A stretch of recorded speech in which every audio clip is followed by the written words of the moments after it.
Right, here's a good case where the thermal fan switch, when it gets hot, usually over 270 psi or so, it will kick in the relay to turn on the electric fan. Now it's only like 50, I don't know what the temperature, let's see, this is not the right temperature because the temperature out here, I have it too close to the engine heat. Let's get out here. Okay. So the temperature out here, I know it's in the 50s, I'm pretty sure. We still have some engine. Yeah, we got a lot of engine rolling heat over here. Yeah, there we go, 58. I know it's like 52, 54 degrees actually here.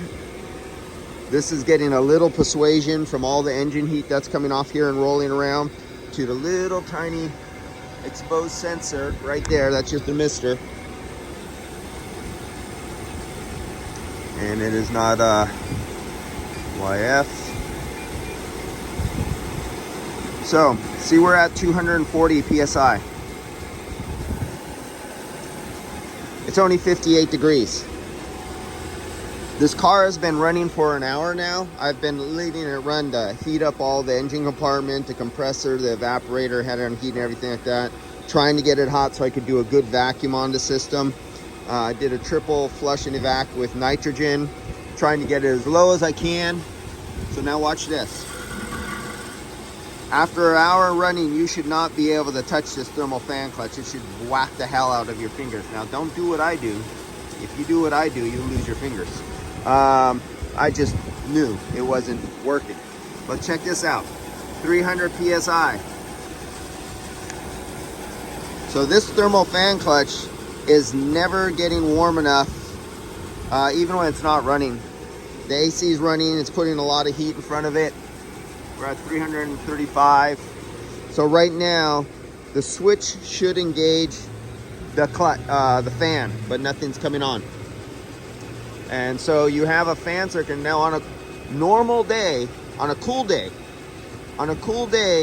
it would never get high enough pressure, because if this fan was working correctly, even with it working a little bit like it is, the engine will not overheat and your temperature gauge will not go up, because that's enough air. There's enough overbuild in the size of the radiator that the engine will not overheat. Even with that little bit of air going over it on a cool day, engine temperature won't move.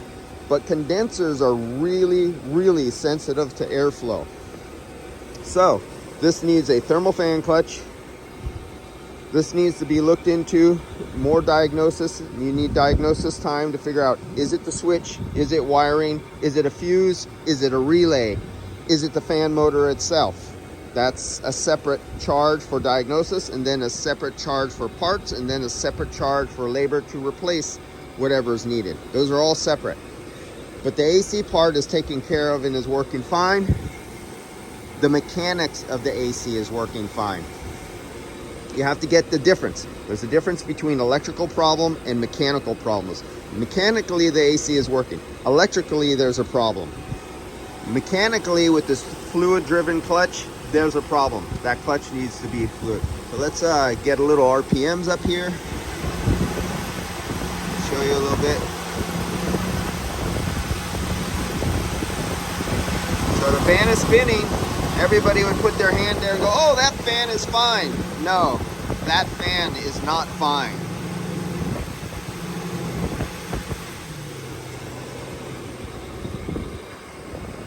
So that's it for now. Oh, now, if this was being used in some place like Las Vegas or someplace Texas really hot, what would I do to improve the cooling on this in hot weather?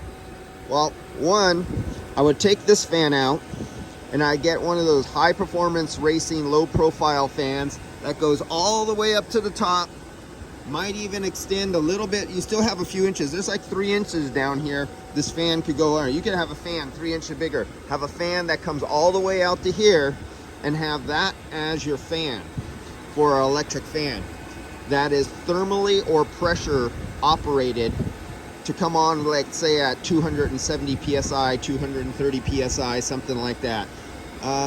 What else? Changing the condenser would be number one, But if you were going to save money and not change this old condenser, because this is 3/8 tube and fin, this is not a good condenser. The better German condensers that they had were the earlier models of 6mm tubes on them. Those are a higher efficiency condenser than these old ones with the 3/8 tubes. But the condenser is still in good shape. You don't want to change the condenser, so then you go to other route. Put a bigger fan on, get a new thermal fan disc clutch down there, put that on. Then what you can do is you can get high temperature foam seal, and you can seal up this little gap area. You do whatever you want. See where this pulls air right around here because of this fan over here? So this fan is at negative pressure. That means between here and here is a negative pressure. It's pulling. So it also wants to try to pull air in from anywhere that's open. This is open. So you'd want to seal this so airflow could not be pulled around. You would want to seal this gap right here between the sheet metal and the radiator. Seal this gap up here so there's no seal here. Hot air, this is under pressure, rolls around back here. So you would want to seal that off, seal this off, and go down to the bottom, and it's the same thing way down here. There's this, my whole hand can fit. You see that big gap way down there? Can you see my foot?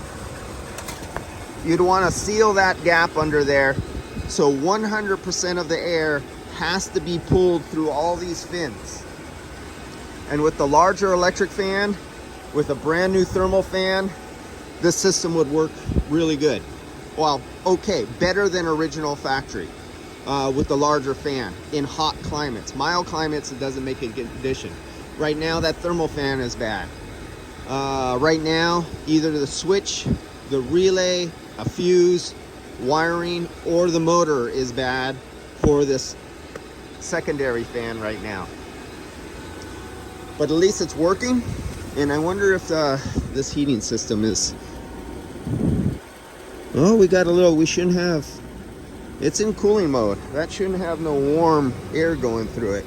Those are really common to go bad and stick when they get old. Same with the heads. They'll give a false signal and tell the air. Oh yeah, we got heat coming on here. Yep, I got it in full cool. There on. Nope, we got the heater is stuck open. And on these old cars, it was really common for it to continue feeding hot coolant even though you were calling for cool. I have the wheel over in cool. It was really common. That's why these are both warm. Yeah, it's going through, it's looping through hot coolant through the system. And unfortunately, that was a problem, either caused by the head or stuck open. And that's going to be a different diagnosis. So if I come over here, see my low pressure right there? This is cold. I put my hand on the suction line right here and here. This is cold. Whatever temperature this suction line is whatever temperature the evaporator under the dash is. Then whatever air goes through the evaporator should be coming out cold out the dash, but it's not. It's coming out like 80 or 90 degrees. And because heat from coolant will always win over evaporator. So you can have the evaporator on and you can have the heater on. But because the coolant is 100 and some degrees, it will win over the evaporator, go through the evaporator, and you get cooling air, or your door flaps are messed up. So we have further diagnosis electrically for the fan and electrically for the coolant heater system. This is for the heater core, to stop the heater core from either the door flaps or pumping the coolant through to the heater core. Those were two really common failure points, that and under doors and controller. So that's it for this one. Modify, remember, block off this right here, like so. See that? Where the sheet metal is here to here.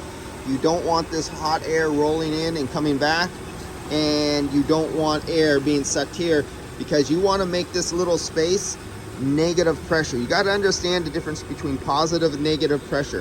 When this hood is shut, this fan is pulling. Anything to this side of the fan is negative. Anything under the hood is positive. and it wants to seek out the lowest pressure, which is negative. So it'll want to roll around, come back here. But if you block this off all around, then you force the negative pressure to be way out here, pulling through the fins. You block off all this stuff. This is in the engine compartment. When you're in stop and go traffic and you're in Las Vegas and it's 115 degrees outside, you got 200 and some degree air in there. This is negative pressure. It literally comes, see these big holes that are right in here? See this? You see my hand?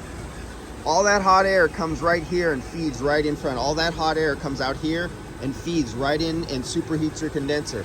Anywhere over there, hot air that's 200 degrees on a 115 degree day heats up your receiver. It adds heat to the system. You don't want to add heat to the system. So you want to plug all that off.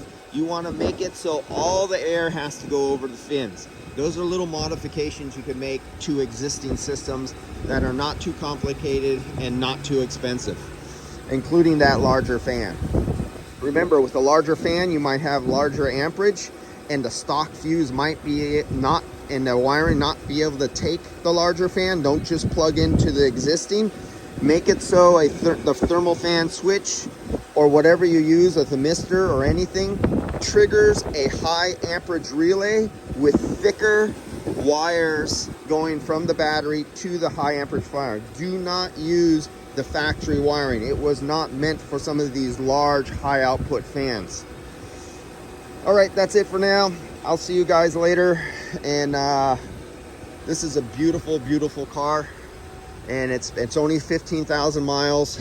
This thing is absolutely gorgeous. I love working on old pieces of art like this, and I always do a little extra, spend more time on them, vacuum them longer, go through extra tests, just because they're just so beautiful. And this is a really good, the guy who sells these cars, I would buy a car from him any day of the year. 15,813 miles. This thing's incredible. All right, guys, signing out. Catch you on the next video. Oh, for you guys who want to know, because I know some of you guys are Mercedes buffs, here you go. There's your tag. Boom, boom, boom. And then let's get the refrigerant charge mount so you guys can see. Here's the original tag here, so you guys know what model it is. Still has the emission sticker. Here's the original tag. There's the refrigerant mount. So any of you who are doing a 1982 Mercedes, this model, this chassis, this engine, you know what the refrigerant charge original sticker was on this setup. All right, guys, signing out. See you guys later. That's a beautiful car.